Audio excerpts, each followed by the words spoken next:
Mag, potencializador de safras. Um produto Mosaic Fertilizantes. André Guimarães Construções. Olá, estamos de volta com mais um programa produzido pelo Mercado do Cacau. Hoje eu converso com Henrique Almeida, presidente do Instituto Biofábrica de Cacau, e Angélica Anunciação, representante da agricultura familiar. Nós vamos falar sobre as ações que estão sendo desenvolvidas para viabilizar a produção e comercialização do cacau. Mas antes, nós tivemos informação sobre uma nova carga de cacau oriunda de Gana que chegou na última sexta-feira ao Porto de Ilhéus. O que isso representa no nosso cenário atual?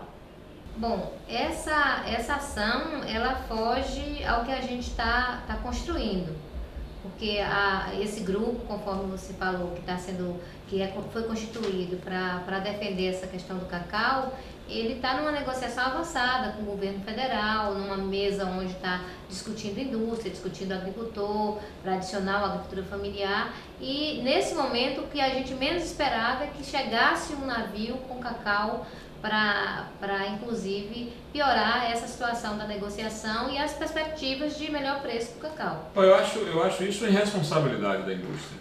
Eu acho que a indústria está dando um tiro no pé. O cenário não é dos melhores.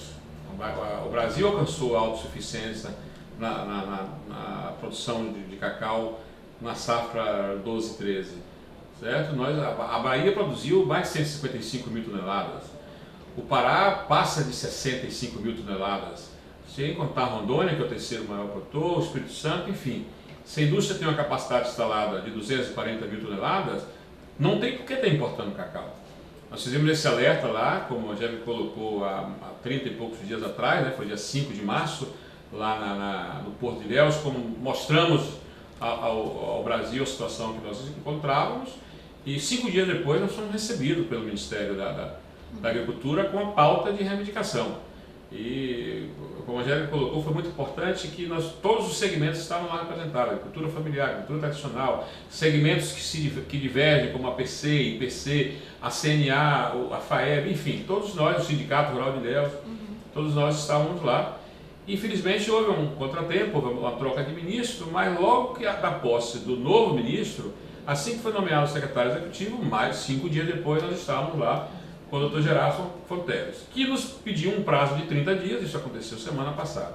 E hoje a gente toma essa facada, essa punhalada pelas costas, que é um grupo, um gigante como é a Nestlé, trazer 3 mil toneladas de cacau a um preço, que a gente já tem essa informação, que comprado em janeiro a $2.600 a tonelada. Se você olhar o preço de janeiro nosso aqui, não chegou a $2.300 a tonelada. Isso FOB, isso fora frete, isso fora seguro, enfim.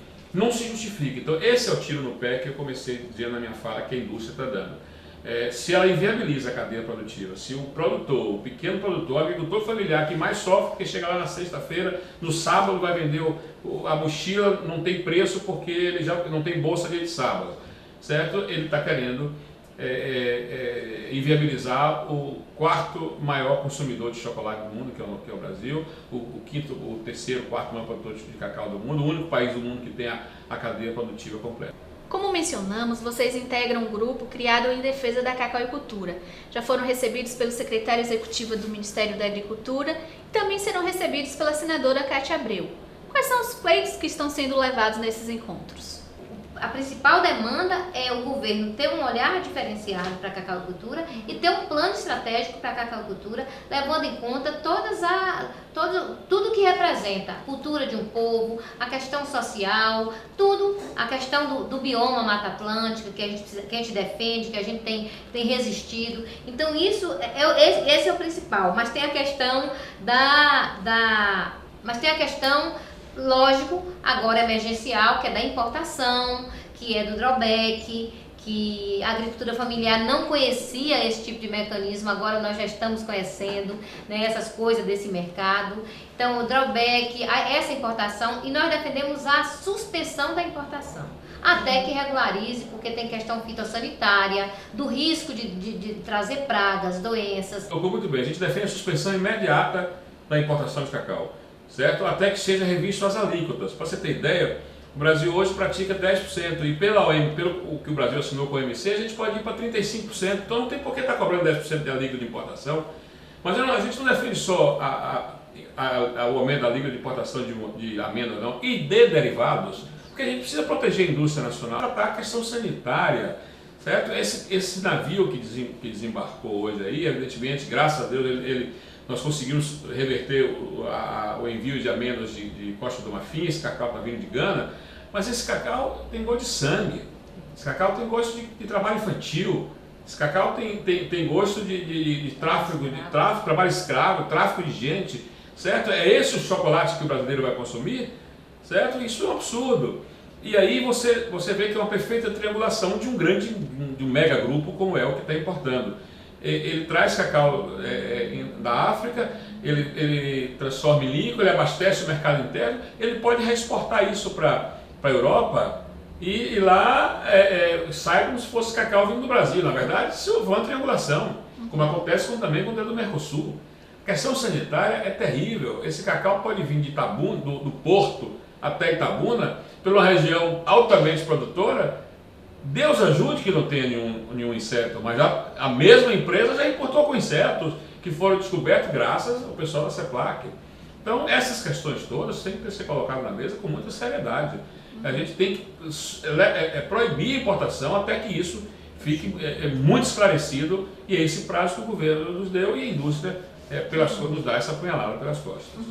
Eu sei que tem um prazo aí para esse retorno, mas qual a avaliação que vocês fazem já desses primeiros encontros que tiveram com o governo, essa possibilidade agora de conversar com a senadora? A avaliação, nós somos muito otimistas, né? Em que pese a gente ter muita dificuldade na unidade, né, da própria região, mas a gente está muito otimista. Faltou a gente dizer que uma das nossas pautas também é o preço mínimo, que a informação hoje, inclusive dada por Henrique, é que o Ministério já enviou à Conab, já enviou ao governo federal a proposta do preço mínimo do cacau. E isso é muito importante. E essa ação é já para o Plano Safra 2013. Isso, essa ação já para 2013, que era, né, não tinha como não ser, porque se fosse para o ano que vem, não ia adiantar muito. Então, o preço mínimo vem junto à previsão de safra. Exatamente. Então, que é uma coisa assim inaugural também, né? Que sempre houve uma resistência, mas felizmente está se compreendendo que é necessário que tenha. E a expectativa em relação a essa negociação com o governo, ela é a melhor possível. A gente sabe das limitações, a gente sabe que existe um complexo de interesses, mas a gente acredita que o governo vai ouvir.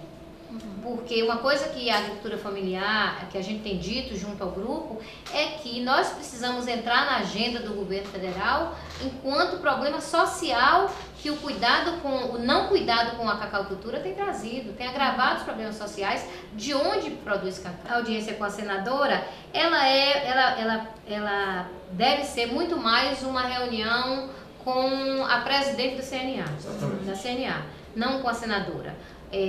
O que o cacau representa para a CNA, para a Confederação. No nosso caso da agricultura familiar, nós estamos juntos porque é do interesse de todos, mas nós temos também uma discussão junto à CONTAG, a nossa Confederação dos Trabalhadores, também nessa questão da valorização. E como a gente tem acompanhado o trabalho da senadora Cátia Abreu em defesa de grandes produtos no Brasil, a gente acredita que ela vai comprar mais essa briga do cacau, que é defender essa pauta que a gente está defendendo e esse grande plano da cacaucultura para o Brasil. Na verdade, esse encontro com a presidenta da CNA foi por um acaso. Nós nos encontramos no mesmo voo e eu fui presenteá-la com chocolate e ela se interessou pelo assunto e nós começamos a discutir, certo? E ela estava acompanhada do seu chefe de gabinete. E no outro dia ela já autorizava que o gabinete da CNA tocasse o assunto. Nós tivemos uma reunião com o chefe de gabinete dela e que está agendado para o próximo dia 24 com a presidente da CNA, 25, desculpe, para que a gente possa discutir todo esse complexo problema que é a agricultura, mostrando que tem solução. Que chega de ficar dizendo que isso aqui é um problema. A gente tem solução sim. A gente tem apresentado soluções fantásticas. Então precisa, é que como a Angélica falou, isso precisa transformar em políticas públicas. Henrique, Angélica, muito obrigada. Fiquem à vontade se quiserem completar com mais alguma informação. Eu gostaria de completar, Nelília, por conta, assim, essa questão dessa importação agora pela Nestlé, ela chama atenção. E há um fato. As empresas compradoras de cacau e as grandes multinacionais, elas não têm compromisso social com o Brasil. Não têm compromisso social com essa região. Porque empresas que têm esse compromisso social não têm esse tipo de atitude. E nós precisamos, o nosso acréscimo na nossa próxima pauta, na nossa próxima rodada de negociação, seja internamente na região, seja com os governos, é cobrar dessas empresas o compromisso social. Também dizer o seguinte, nós vamos perguntar ao governo se ele quer que o Brasil continue produzindo cacau. Se não quiser, acaba. Isso aqui importa-se todo o cacau do mundo. Certo? Não acredito que seja isso, mas tem que ser claramente, vocês querem que isso aqui continue produzindo cacau? Vocês querem que isso aqui continue preservando os dois mais importantes biomas do mundo, que é o Mata Atlântico e o Amazônico? Essa conversa de que a indústria vai embora, eu escuto isso há 40 anos. Pode ir, A porta é a serventia da casa, certo? Então isso é bom, isso é conversa, certo? Eles chegaram aqui dizendo que fizeram uma indústria modular e que iam embora no dia que isso aqui não desse certo. Só fizeram crescer. E o Brasil hoje é o quarto maior consumidor de chocolate. Você vai embora do quarto maior consumidor de chocolate do mundo? Duvido muito.